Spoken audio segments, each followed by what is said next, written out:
శ్రీనివాస్ గారు, చరిత్రలో మర్చిపోలేని రోజు ఈ రోజు అని చెప్పి సీఎం చంద్రబాబు నాయుడు మాట్లాడుతుంటే, ఇక్కడ అసలు చరిత్రలో ఎవరూ చేయని పని వైసీపీ ప్రభుత్వం అంతకుముందు చేసిందని మోహన్ రావు గారు మాట్లాడుతున్నారు. మరి ఏంటి, మీరు ఆ టైం చూసుకుని, ఆ ఎన్నికల టైం చూసుకుని బీసీలకు రిజర్వేషన్ ప్రకటించారా?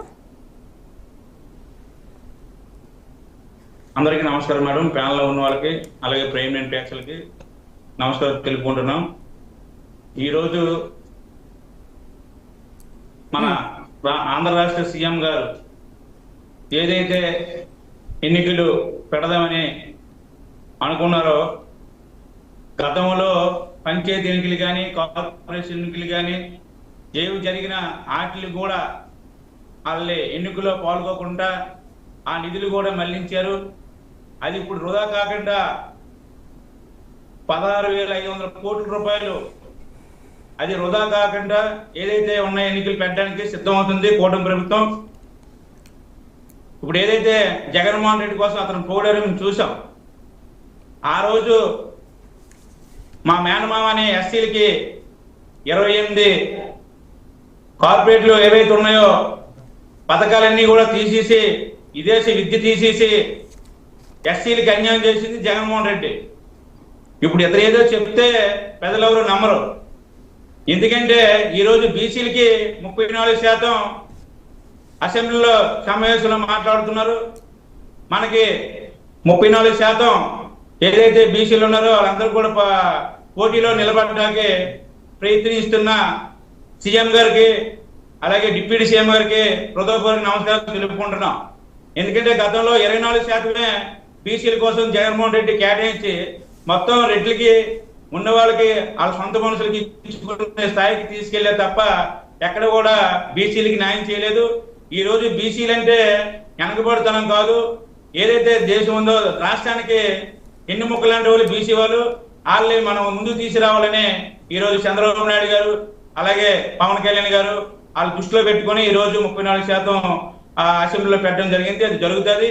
అది చేయడం వల్ల ప్రతి కింద నుంచి స్థాయి నుంచి కూడా ప్రతి ఒక్కరు కూడా రాజకీయంలో పాల్గొనడానికి ఉంటుందనే ఉద్దేశంతో పెట్టే తప్ప వాళ్ళ స్వార్థం కోసం ఏది చేయడానికి కూటమి ప్రభుత్వం లేదండి.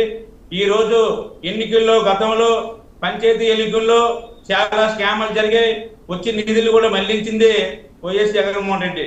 అలాగే ఈ రోజు అది రద్దు అవ్వకుండా డబ్బులు కూడా అందుకే ఏరంగా మున్సిపాలిటీలు కూడా పెట్టి కార్పొరేషన్లు పెట్టి గతంలో ఏదైతే వాళ్ళకి బలం చూపెట్టి ఎవరిని కూడా ఎక్కడ కూడా పాల్గొని చేసి వాళ్ళు బెదిరించి కిడ్నాపులు చేసి గెలిచారు తప్ప ఎక్కడ కూడా నీతి నిజాయితీగా ఎక్కడ గెలిచింది లేదు. ఎందుకంటే మనం టీవీలో చూసాం.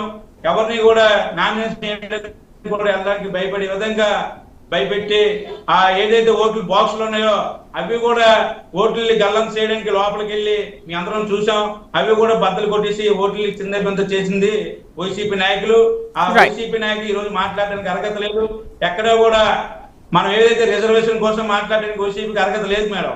ఎందుకంటే ఈ రోజు ఏదైనా పేదవాడికి మంచి చేయాలన్నా, ఏదైనా మన పథకాలు రావాలన్నా, ఈ రోజు రాష్ట్రం బాగుపడాలన్నా, రాష్ట్రం కోసం మంచి చేయాలన్నా ఈ రోజు కూటమి ప్రభుత్వం ప్రధానమంత్రి గారు అలాగే సీఎం గారు అలాగే డిప్యూటీ సీఎం గారు పరిపాలన బాగుందని చూసి వీళ్ళు వారవలేక ఏదో ఒక బుర్ర జల్దమని కులాలకి మతాలకి గొడవలు పెట్టి ఈ రోజు ఎక్కడికి వెళ్ళే గొడవలు ఎవరైనా మనం సింపతి పొందాలంటే ఎవరైనా చనిపోతే దగ్గరికి వెళ్ళి సింపతి పొందాలి తప్ప ఎవరైతే చనిపోతే వాళ్ళ దగ్గర మానేసి చంపిన వాళ్ళ దగ్గరికి వెళ్ళి జైలుకి వెళ్ళి ఈ రోజు జైలుకి వెళ్ళి నాకు మర్యాద ఇవ్వలేదని అంటే అరగవుతుంది మేడం. నేను మాజీ సీఎం అని చెప్తున్నారు. మాజీ సీఎం కాదు మేడం, అతను మాజీ ఖైదీ అతను. అందుకే ఆ రోజు అక్కడ గౌరవం జైలు ఎవరికి ఎవరైనా జైలుకి వెళ్ళడమే తప్పు మన పరిస్థితి. దీని వల్ల అరాచకాలు జరుగుతాయి ఎక్కువ. ఈ రోజు రాష్ట్రం మొత్తం కూడా అరాచకాలు జరుగుతాయి.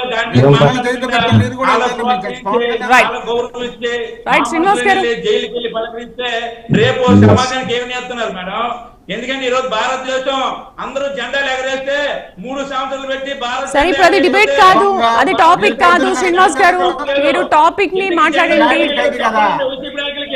భారతదేశ జెండాను ఎందుకు అవమానించావు? శ్రీనివాస్ గారు please please please wait. Srinivas గారు విషయం మాట్లాడండి, అది కాదు శ్రీనివాస్ గారు.